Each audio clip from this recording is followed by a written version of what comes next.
In the time of being in Champaign, Illinois, I was gifted by God to find a computer on campus that was broken in its screen.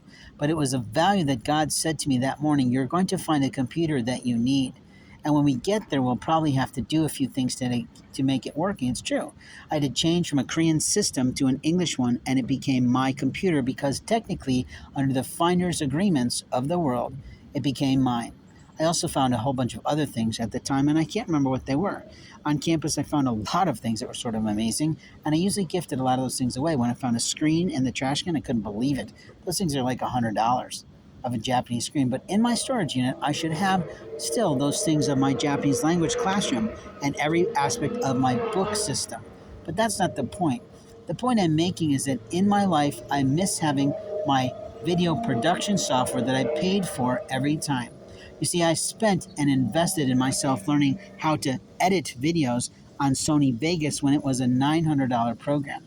And openly, it was a great system.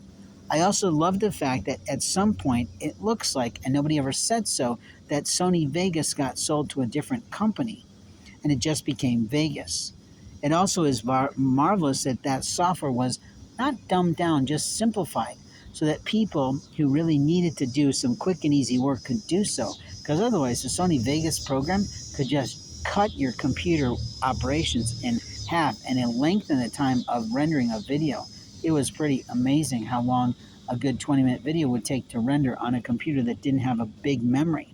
But those are the things you learn through the lifetime of being in business and experience based on whether you've got a fast moving computer or a slow moving computer. Now, it is true that you can do some simple editing on certain softwares that are available to us for free, but it's not the same as having the ability to really cut things and do things correctly and add images that you're purchasing and licensing or images that you've created with your own copyright.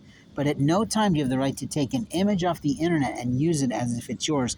That is usually true. Now, there is something called freeware, but you have to be careful of that because sometimes foolish people buy something or swipe something and put it out there, and then it can cause you a lot of legal problems.